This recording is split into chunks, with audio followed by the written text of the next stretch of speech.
감사합니다. 하나님 말씀 시편 31편 말씀입니다. 31편 14절 말씀. 저희들이 내년 원래 신축 특세라고 해서 저희들이 신년 축복 특별 새벽기도를 저희들이 했었습니다. 그런데 작년에도 지금 올해도 그렇고요. 내년에도 좀 스페셜하게 하려고 합니다. 그래서 우리가 많이 부르는 방금 이런 찬양, 이런 찬양을 지으신 찬양 사역자, 한국에서 참 우리가 이 팬데믹에 너무너무 좋은 게요, 제가 이번 주도 어느 교회에 부흥 집회를 했습니다. 가지도 않고 부흥 집회를 했어요. 줌으로 했어요. 줌으로. 이게 가능하더라고요. 그래서 이 줌으로 가능하구나. 그래서 한국에 있는 분들을, 한국에 있는 우리 방금 불렀던 이런 찬양, 은혜 같은 이런 찬양을 지으신 송경민 목사라든지, 또 아주 강은도 목사님이나 요즘 젊은 이들한테 뜨는 그런 목사님이라든지 이런 분들을 지금 섭외를 하고 있는 중입니다. 섭외를 해서 한 4일에서 5일 정도를 매일 저녁에 한국과 연결을 해가지고 여러분들이 줌으로 부흥 집회를 하려고 합니다. 기가 막힌 아이디어 아닙니까? 그렇죠? 그리고 한국에서 가장 지금 핫한 강사들, 그런 분들 모셔서 매일매일 다른 강사로 해가지고 지금 집회를 지금 디자인하고 있습니다. 여러분 기도해 주시고요. 또 우리가 지금 벌써 2사람은 섭외가 됐고 5명 중에 2사람은 섭외되었습니다. 그래서 아주 좋은 분들 지금 섭외하고 있는 중입니다. 여러분 기도해 주시고 또 기대하시고요. 어떻게 하든 저는 내년 2022년 우리가 하나님께 주시는 새로운 한 해를 정말 은혜로 한번 시작했으면 좋겠습니다. 그래서 여러분 기대함으로 그렇게 집회에 임했으면 좋겠고요. 또 좋은 그런 사역자들이 섭외될 수 있도록 그렇게 기도해 주시면 감사하겠습니다. 자, 31절 14절 말씀입니다. 같이 함께 읽겠습니다. 자, 큰 소리로, 여러분 마스크를 썼지만 그래도 큰 소리 읽겠습니다. 시작. 여호와여, 그리하여도 나는 주께 의지하고 말하기를 주는 내 하나님이시라 하였나이다. 여러분 이 땅에 살면서 나는 아무 고통도 없어, 나는 아무 고난도 없어, 아무 내 삶 가운데 문제가 없어 라고 이렇게 얘기하면서 살아갈 수 있는 사람이 누가 있겠습니까? 요즘 우리가 지금 매일 말씀 묵상을 통하여서 욥의 삶을 지금 묵상하지 않습니까? 욥은요, 욥기서 1장에 보면 동방의 의인이라고 표현되어 있습니다. 참 하나님을 경외하고 하나님 말씀대로 그렇게 살려고 몸부림쳤던 사람이었어요. 그런데 하루아침에 가진 모든 것을 다 잊어버리고 온몸이 지금 병에 걸려가지고 고통 가운데 있을 때 친구 3사람이 방문합니다. 엘리바스와 빌닷, 소발, 이 3사람이 방문해서 하는 얘기가, 위로해 준다고 와서 친구가 와서 하는 얘기가, 엘리바스도 마찬가지고 빌닷도 마찬가지고, 우리가 이제 오늘부터 소발 지금 묵상하고 있지 않습니까? 그 소발이 하는 얘기도 마찬가지예요. 하나님은 공의로우신 분이시다. 맞죠? 그죠? 하나님은 의인에게는 복을 주신다. 맞잖아요.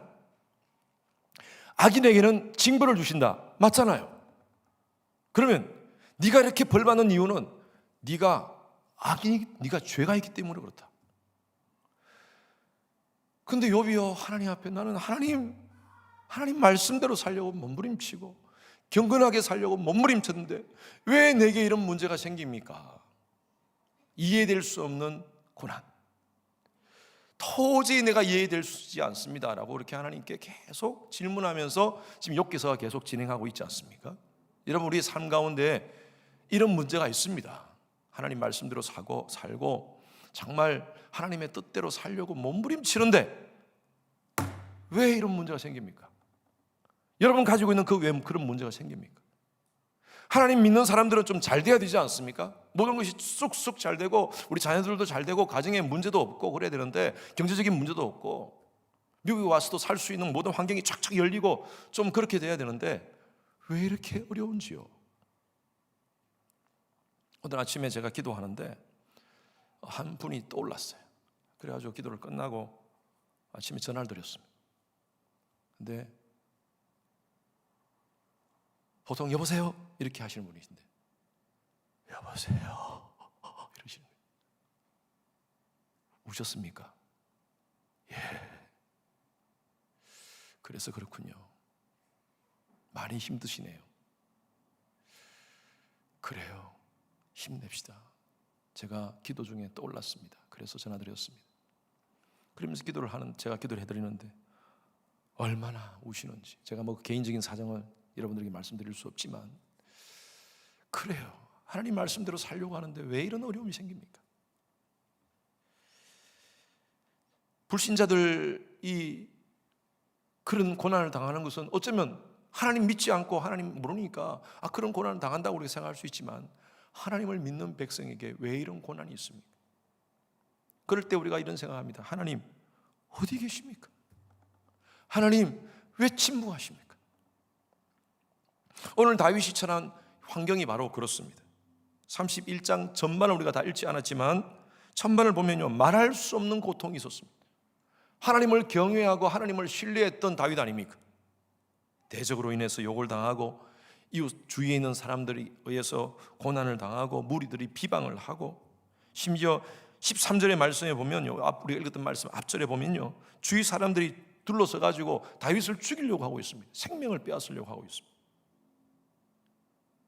정말 사방팔방이 다 막혀있는 이런 사망의 음침한 골짜기 속에서 다윗은 뭐라고 얘기합니까? 우리 한 번 더 고백합시다. 시작.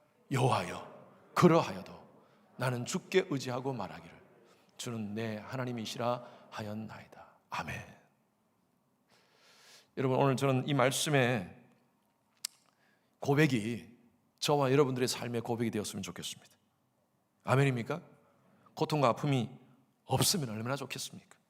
그러나 오늘 이 말씀을 통하여서 우리가 가지고 있는 이 아픔, 끌어안고 있는 이 고통의 문제, 이런 고통의 문제를 한번 새롭게 바라보는 시각을 하는 시간이었으면 좋겠어요. 고난에는요, 하나님의 백성의 고난에는요, 반드시 이유가 있습니다. 19절 말씀 한번 보십시오. 19절 말씀 시작. 주를 두려워하는 자를 위하여 쌓아두신 은혜, 곧 주께 피하는 자를 위하여 인생 앞에 베푸신 은혜가 어찌 그리 크신지요. 여기 보니까 하나님을 두려워한다, 즉 하나님을 경외한다는 것입니다. 하나님을 경외한다는 말은요, 하나님의 존재와 하나님의 능력을 인정한다는 것입니다. 제가 설교를 통해서 자주 여러분들이 강조하죠. 하나님을 경외한다는 말이 우리가 막연한 것 같지만, 여러분, 하나님을 경외한다는 것은 영어 성경에는 fear이라고 표현되어 있지만요, 이거는 우리 한국 번역이 참 잘된 번역입니다. 경외라는 의미는요, 영어를 우리가 번역한다면 respect가 들어가야 돼요. respect and fear예요. 하나님을 존중하고 하나님을 두려워한다는 것은요, 두 가지 전제가 있는 겁니다. 하나님 살아계십니다. God's existence. 하나님 존재하십니다. 여기에 대한 확신이에요. 하나님을 경외한다는 것은, 하나님을 두려워한다는 것은. 두 번째로는요, 하나님은 나와 다른 능력자이십니다. 하나님의 능력을 인정하는 거예요. 하나님을 경외하지 않은 자들은요, 하나님께 무릎 꿇지 않습니다. 기도하지 않습니다. 왜? 하나님 존재를 인정하지 않고 하나님의 능력을 인정하지 않기 때문입니다. 그러나 하나님을 경외하는 자들은요, 하나님의 존재와 하나님의 능력을 인정합니다. 하나님을 의식합니다. 아담의 타락은 바로 하나님을 두려워하지 않는 것에부터 시작된 것입니다. 선악과를 먹지 말라 그랬어요. 정령 죽으리라 그랬어요. 하나님 반드시 죽는다 그랬습니다. 그런데 이 하와를 유혹할 때 이 사탄이 너희가 안 죽는다. 하와는요, 하나님께서 저걸 먹으면 죽을까 했다. 그래서 죽을까 했다. 여러분, 죽을까는요, 글쎄 하나님 말씀에 대한 조금 불신이에요. 설마 죽겠나 이거예요. 하나님 분명히 정령 죽으리라 그랬으면 죽는 거예요. 결국에는 하와 그 선악과를 따먹고 아담도 같이 먹게 되므로 인간에게 죄가 들어오지 않습니까? 그리고 아담은 숨습니다. 아담아, 내가 어디 있느냐? 최초에 하나님께서 사용하신 언어가 뭔 줄 아세요? 일본 말입니다. 아담아. 언젠간 제가 한번 농담을 했는데 또 이렇게 먹혀 들어가니까 좋네요. 아담아. 하나님이 찾으니까 아담이 숨었어요. 아담아, 네가 어떻게 여기 되느냐 하니까 아담이 뭐라고 얘기한 줄 아세요? 내가 벗었으므로 부끄러워서 두려워 숨었나이다 이랬어요. 여러분 참 웃기지 않습니까? 하나님을 두려워가지고 숨는다는 것도 좀 그런데 벗은 것 때문에 두려워서 숨었다고 얘기했어요. 아직도 정신 못 차렸어요. 여러분 인간의 문제는요, 하나님을 두려워하지 않는 데부터 시작하는 것입니다. 오늘날 이 시대에 가장 큰 문제가 하나님을 하나님으로 인정하지 않아요. 하나님의 존재를 인정하지 않아요. 하나님의 능력을 인정하지 않아요. 그러다 보니까 하나님을 경외하지 않아요. 두려워하지 않아요. 자기 마음대로, 우리 사사기 지금 공부하지 않습니까? 자기 소욕대로 살아가요. 지금 이 시대가 어쩌면 사사기와 같은 시대예요. 우리 많은 분들이 사사기 묵상하면서 은혜 받고 저한테 목사님 참 그때 그 인간들이나 지금 인간들이나 똑같더라고요. 예, 똑같습니다. 문화만 다를 뿐이고 시대만 다를 뿐이지 인간은 본질은 똑같은 거예요. 그때 인간들이나 지금 인간들이 똑같은 겁니다. 각각 자기의 소견대로 자기 마음대로 행하는 거예요. 왜? 하나님을 두려워하지 않으니까요. 요즘 이 팬데믹 상황 속에서도 한국에요, 지금 그 토종 비결, 사주, 관상, 팔자 이거 보는 사람들이 굉장히 많답니다. 아무래도 미래에 대한 불확실성 때문에 아마 두려움 때문에 자꾸 그런 걸 보는 것 같아요. 제가 이 뉴스를 보니까 제가 이름은 얘기하지 않겠습니다. 이게 지금 나가니까 한 젊은 20대 1990년대생 보살이에요. 보살. 근데 이분 어디서 사주를 봐주고 토종 비결을 봐주느냐 하면 카페에서 아메리카노를 시켜놓고 그렇게 사주를 봐준대. 하루에 9시간씩 일을 하는데 카페만 돌아다니면서, 그래서 내 입으로 주문 받아가지고 사람들 이렇게 신청받고 레저베이션 받아가지고 사람을 만나서 하는데 하루에 9시간 일한답니다. 그런데 줄을 섰대요. 줄을 섰어. 20대 초반입니다. 20대 초반. 대학 막 졸업해가지고 신내림을 받았대. 근데 기가 막히게 어릴 때부터 모태신앙으로 자랐대. 모태신앙으로 자라다가 중간에 또 헷가닥 해가지고 어떻게 가서, 참 여러분 이게 정말 위험한 겁니다. 모태신앙으로 자랐다고 해서 여러분 구원받느냐? 이게 참 이것도 아니에요. 이 문제도 아니에요. 물론 저는 또 그 영혼이 또 나중에 구원받으면 감사한데, 헷가닥도 해가지고 다시 헷가닥해서 제정신 차려서 오면 감사한데, 그 사람이 간정은 아니겠죠. 하여튼 그 글에 보니까 자기 얘기를 쭉 써놨는데 모태신앙으로 자랐대. 어릴 때부터 교회 다니다가 중학교 때 떠나서 그래가지고 고등학교 때 신내림을 받아요.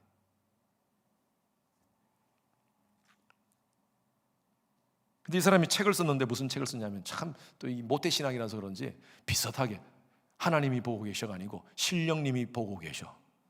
그 책을 썼대. 여러분 우리 의식 속에서도 하나님을 두려워하지 않는 그런 마음들이 있습니다. 제가 아는 목사님이 그런 얘기를 하더래요. 어떤 자기 교회에 어떤 나이 많으신 분이 새벽기도 마치고 가는데 막 얼굴이 그렇게 슬프대. 그래서 아니 왜 그렇게 슬퍼하십니까? 하나님께 다 내려놓으세요 하니까, 목사님 내년부터 삼재가 시작돼요 그러더라고요. 여러분 삼재 아십니까? 12지간 우리나라 12년으로 해서 9년 지나고 나서 나머지 3년은 악재가 있다고 해서 삼재라 그러지 않습니까? 그래서 그때 막 사람들이 뭐 하고 불교 용어로서 그렇게 하지 않습니까? 공을 들이고 해야지 그 삼재가 잘 지내간다. 내년부터 삼재라고 하면서 걱정하면서 새벽기도 와가지고 기도해. 여러분 이게 완전히 이게 뭐 무속신앙하고 불교하고 기독교하고 짬뽕된 거예요. 짬뽕된 거. 하나님을 두려워하는 사람입니까? 귀신을 두려워하는 거예요. 하나님 믿는다고 얘기하지만 여전히 귀신 두려워하고 살아가는 사람이에요. 우리 예수 믿는 사람들은요 귀신 두려워할 필요 없습니다. 아멘입니까? 하나님 두려워하셔야죠. 이사 여러분 언제 해야 됩니까? 날 잡아서 좋은 날 하세요. 그냥 알아서 하세요. 결혼 언제 시킵니까 자녀들? 좋은 날 시키세요. 좋은 날, 그냥 날, 여러분 편한 날 어디 가가지고 뭐 보고 해가지고 그렇게 하지 말고요. 그거는 귀신 두려워하는 거예요. 귀신 두려워하는 거.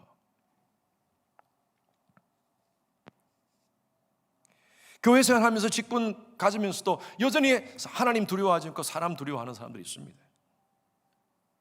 하나님 두려워하지 않으니까요, 예수 믿으면서도 여전히 악한 습관, 과거에 가졌던 습관 그대로 가지고 살아가요. 하나님 원치 않은 그런 행위하며 살아가요. 그러면서 교회는 나와요. 여러분, 하나님 두려워하는 겁니까? 1년, 2년, 3년 교회만 나오면 뭐합니까? 삶의 변화가 없는데요. 저와 여러분들은요, 복음을 가진 자입니다. 여러분, 복음은요, 사람을 변화시키는 것입니다. 나를 변화시키지 않는 복음, 그건 복음 아니에요. 진짜 복음 아니에요. 여러분, 복음은요, 나를 변화시키는 거예요. 우리가 여러분 진짜 예수 그리스도를 믿고 내가 예수를 영접했다 그러면요, 그 복음이 나를 변화시키는 것입니다. 하나님에 대한 확실한 믿음을 가지고 이 땅 가운데 살아갑니다. 근데 오늘날 많은 사람들이 그렇게 살아요. 하나님 두려워하지 않아요.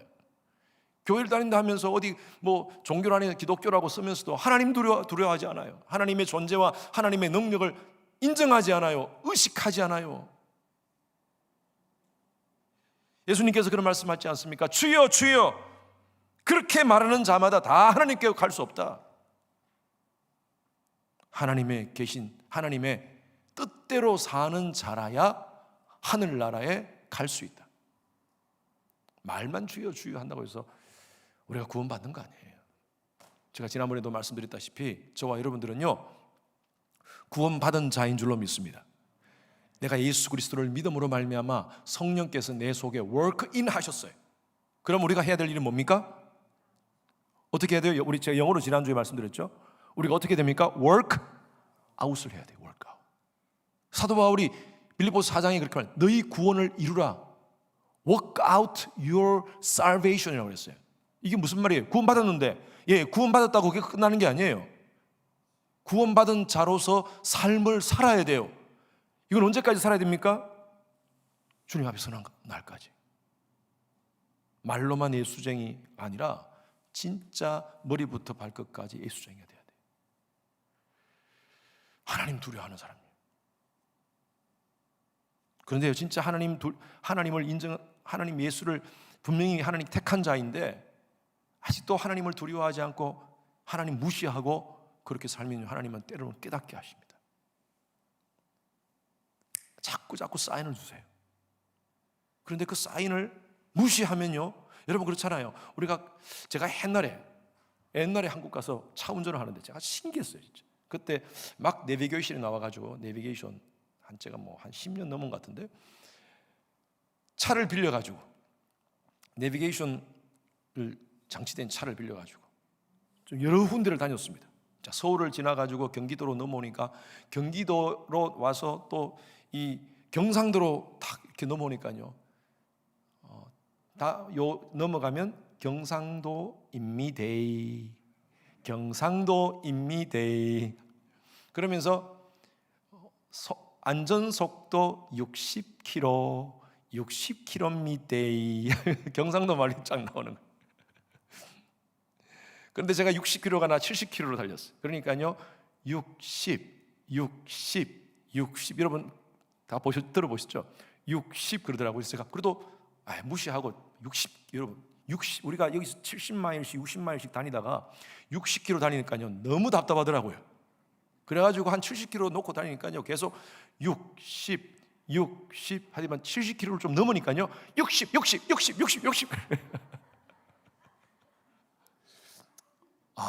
참 하여튼 내비게이션 기가 막히게 참 잘 되더라고요. 각 나라 각 그 지역마다 그 사투리를 이용해가지고 그렇게 셋업이 돼 있더라고요. 그런데만 조금 더 가니까요 막 앞에서 번쩍 하는 거예요. 그냥 내비게이션이 빨리 낮춰라고. 이게 사인이에요, 사인. 근데 그 계속 무시하고 가요? 그러면 뒤에서 이제 번쩍 하는 거예요. 경찰이 오는 거예요. 22절 말씀 한번 보십시오. 시작. 내가 놀라서 말하기를 주의 목전에서 끊어졌다 하였사오나 내가 주께 부르짖을 때에 주께서 나의 간구하는 소리를 들었으리라. 여러분 영어가 재밌잖아요. In my alarm. In my alarm. 알람이 지금 막 울리고 있어요. 지금 알람이 이렇게 울리면 우리가 정신 차려야죠. 하나님께서 나를 컨트롤하시는구나. 지금 내가 깨달아야겠구나. 하나님이 말씀하시는 순간이구나. 내가 알아야 되는데 그냥 이 알람 무시하고요, 그냥 60 바짝바짝 그러는데 계속 가버리면요, 사고 나는 거예요. 우리 성도들 가운데서도 목회자로서 참 안타까운 그런 상황을 보는 분들이 제가 봅니다. 근데 그게보다 더 안타까운 것은요, 그 문제보다 더 안타까운 것은요, 그 문제를 끌어안고 그 문제를 위해서 하나님께 기도해야 되는데 기도하지 않아요. 왜? 평상시에 기도하는 훈련이 안 돼 있으니까 이 문제 속에서 발만 동동동동 그러고 어떻게 하나 인간적으로 해결하려만 그러지 하나님께 매달리고 하지 않아요. 문제보다 더 큰 문제가 뭔지 아세요? 문제 가운데 기도하지 않는 것이 문제입니다. 하나님 백성들은요, 이 알람이 울렸을 때 바짝 다시 한 번 더 하나님께 엎드려서 주께서 나의 간구하는 소리를 들으시나이다. 이럴 때 하나님께 간구하는 시간이에요. 알람이 울리면. 모든 삶의 고난은요, 우리의 죄로 오는 것은 아닙니다. 우리 죄 때문에 오는 것은 아닙니다. 그래서 우리의 고난을 대할 때 나의 죄 때문에라도 때로는 하나님께서 깨닫게 하는 경우가 있죠. 그러나 고난의 문제를 무조건 내가 죄 때문인가, 그게 아니라 여러분 이렇게 해석하셔야 됩니다. 이 고난을 통해서 하나님께서 하실 말씀이 있구나, 하실 일이 있구나. 19절 말씀 한번 읽어봅시다. 19절 말씀 아까 읽었던 말씀입니다. 한번 읽어봅시다. 시작. 주를 두려워하는 자를 위하여 쌓아두신 은혜, 곧 주께 피하는 자를 위하여 인생 앞에 베푸신 은혜가 어찌 그리 큰지요. 자, 다윗은요, 이 고난의 문제를 어떻게 해석하냐면요, 주께 피하는 자를 위해서 주시는 하나님의 뭐가 있어요? 은혜가 있다. 모든 것이 은혜, 한없는 은혜. 인생 앞에 베푸신 은혜가 어찌 그리 큰지요. 여러분, 지금 문제가 다 해결된 거 아닙니다. 여전히 지금 이 광야 속에서 고통당하고 있는 이 상황 속에서 하나님께서 쌓아두신 은혜가 분명히 있을 것이다. 다윗은 그렇게 해석하는 거예요. 다윗은 이렇게 얘기합니다. 이 고난 때문에 내가 주께로 피하게 되었습니다. 우리는요, 고난 없이도 고통 없이도 내가 하나님 잘 믿을 수 있는데요 라고 이렇게 얘기를 합니다. 그래요. 저와 여러분들의 수준이면 웬만하면 좀 하나님이 고난 안 당하게 했으면 좋겠어요. 우리 안 그래도 좀 잘 믿지 않습니까? 근데 하나님은 그러시지 않은 것 같아요. 필립 얀 씨라는 분이 아주 지금 이분이 그 복음주의 목사님 가운데 최고의 영성 작가십니다. 책을 아주 많이 쓰셨어요. 아마 여러분들 가운데서도 이분이 쓴 책을 읽어보신 분들이 있을 거예요. 근데 이분이 쓴 여러 가지 책 가운데 이런 책이 있습니다. 하나님, 당신께 실망했습니다 라는 책이 있어요. 하나님, 당신께 실망했습니다. 이런 책도 있어요. 번역을 그렇게 했는데, 하나님, 내가 고통당하는데 어디 계십니까? 이런 책도 있습니다. 이분의 책에 이런 얘기가 나옵니다. 이분이 가장 개인적으로 친하게 또 멘토같이 여기는 분이 의료 선교사로 섬기는 폴 블랜트라는 분이십니다. 이분은요, 인도에서 20년 동안 의료 선교사로 있었습니다. 어디서 섬겼냐 하면 인도에서 가장 힘들고 험악한 지역, 그곳에서 문둥병자를 치료했어요. 20년 동안. 그러면서 이분이 늘 얘기하는 것이 뭐냐면 고통이 은혜입니다. 이걸 강조했어요. 고통이 은혜입니다. 그 폴 블랜트가 어떤 얘기냐면, 여러분, 우리에게 고통을 느끼는 신경이 있다는 것을 감사하십시오. 고통을 느끼는 신경이 건강과 행복을 지키는 안전벽입니다 라고 얘기합니다. 여러분, 이게 무슨 말이냐? 여러분, 우리가 고통을 느끼지 못한다면요, 우리의 몸은 빨리 망가집니다. 저도 이분같이 오랫동안 그렇게 나병 환자를 돌아본 건 아니지만, 제가 대학교 시절에 구라 선교회라고, 그 선교회에 그 나병 환자들을 치료하는 그런 병실이 있었어요. 자, 거기 가서 친구들과 함께 각 청별로 4층까지 있는데 이 청별로 다니면서 찬양으로 사람들 이렇게 복도에 있어가지고 이렇게 각 방마다는 안 들어가고요. 복도에 있어가지고 했는데 1층, 2층은 방에 들어가서 이렇게 사람들 볼 수 있습니다. 그런데 3층, 4층은요 중환자실입니다. 거기는 들어갈 수가 없어요. 그냥 복도에 있어만 서가지고 찬양을 했습니다. 그래서 왜 그러냐 하니까 거기 들어가면 좀 위험하대요, 나병 환자들. 그러면서 그때 그 간호원이 그런 얘기 하더라고요. 나병 환자의 가장 큰 문제가 뭐냐면요, 고통을 느낄 수가 없다는 거예요. 그래서 이분들이 손가락이 그냥 툭 하나씩 떨어진대요. 왜? 그냥 자기가 툭 쳤는데 아픈 줄 모르니까 아픈지 모르고 그냥 다닌다는 거예요. 근데 손가락이 이미 떨어져가지고 부러졌는데 그 아픈 통증을 못 느낀다는 거예요. 저도 그 얘기를 들었으니까 이분의 말이 이해가 됩니다. 우리에게 고통이 있다는 것은 이건 어쩌면 은혜다. 고통에 대해서 새로운 시각을 갖게 되었어요. 고통이 있다는 것은 은혜다. 우리가 이렇게 뜨거운데 손을 가까이 대게 하면요, 손이 벌써 뜨거웁니다. 고통이 있습니다. 뜨거워. 우리가 그 뜨거운 물건을 손을 대지 않습니다.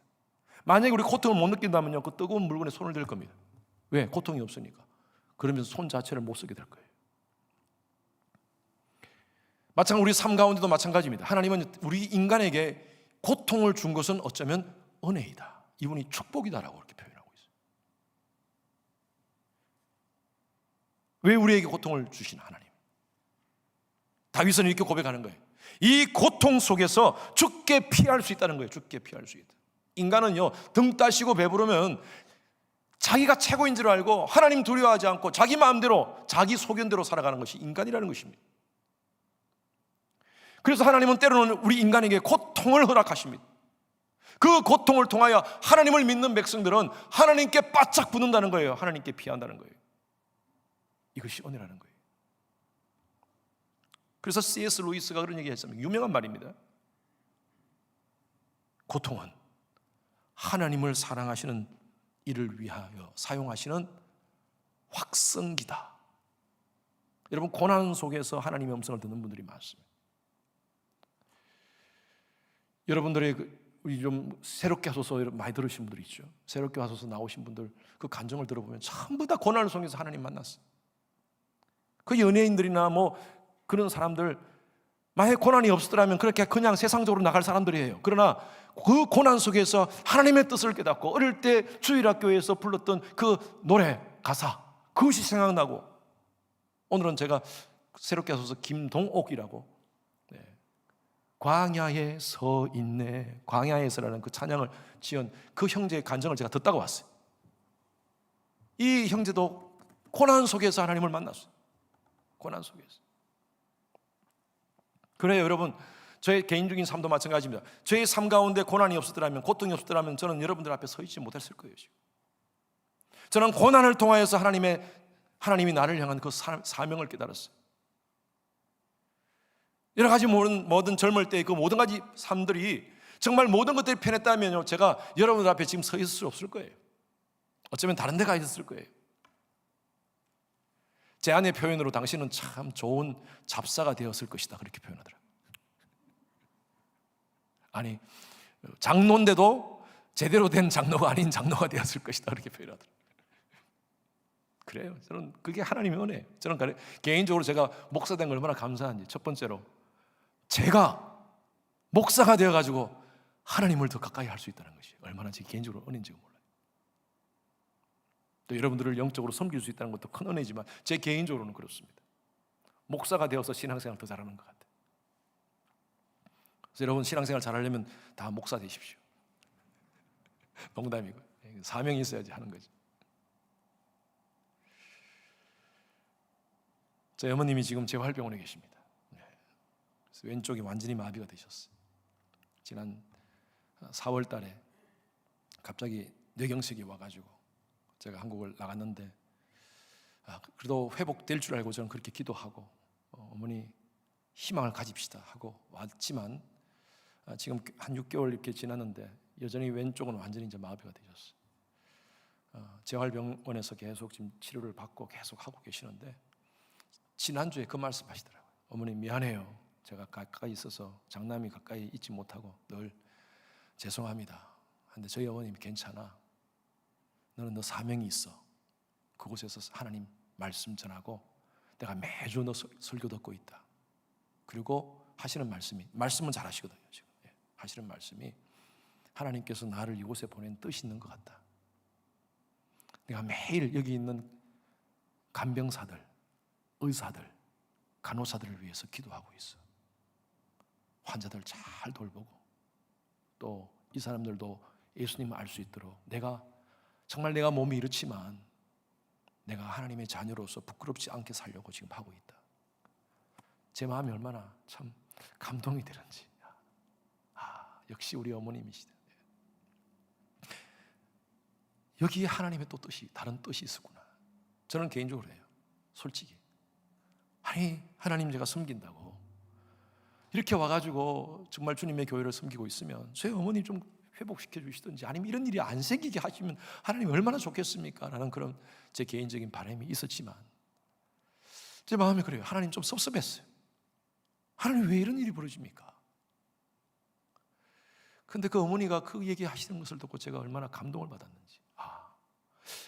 여기에도 하나님의 뜻이구나. 여기에도 하나님의 뜻이구나. 여러분, 우리가 부르는 찬양이 있지 않습니까? 하나님 한 번도 나를 실망시킨 적 없으시고 지나온 모든 세월들 돌아보아도 그 어느 것 하나 주의 손길 안 미친 것 전혀 없네. 믿으시는 분은 아멘. 여러분, 그렇습니다. 나는 도저히 이해되지 않지만 지나고 보면 또 그곳에 하나님의 뜻이 있는 걸로 우리가 다 해석이 됩니다. 고난으로 끝나는 것이 아니라 이 고통을 통하여 하나님의 은혜를 체험하고 하나님께 피할 수 있는 그런 믿음을 허락해 주셨다는 것입니다. 하나님 살아계시는 줄로 믿습니다. 다윗의 이 고백이 우리의 고백이 되기를 바랍니다. 우리 한 번 더 14절 말씀, 오늘 본문 말씀 한 번 더 읽겠습니다. 같이 시작. 여호와여, 그러하여도 나는 주께 의지하고 말하기를 주는 내 하나님이시라 하였나이다. 그러하여도, 여러분, 이 그러하여도가 뭐예요? 이 사방팔방 모든 것이 다 막히고 고난의 순간, 고통의 순간, 정말 이해되지 않는 이런 상황일지라도 In moments like this I sing out a song. 우리가 부르는 찬양 있지 않습니까? 이와 같은 때 난 노래하네. 여러분, 그 찬양의 가사가 저는 참 은혜가 돼요. 단순히 좋은 순간, 기뻐하는 순간, 그 순간이 아니라 In a moments의 복수의 복수. 어떤 모든 환경, 좋은 환경뿐만 아니라 안 좋은 환경, 모든 환경 In a moments like these. 모든 환경 속에서도 힘들고 어려운 상황 속일지라도 사망의 음침한 골짜기를 가는 그 순간일지라도 Singing I love you Lord, I love you Lord. 여러분, 이렇게 찬양할 수 있는 우리 모든 성도님들 되시길 주님 이름으로 축원합니다. 그러하여도의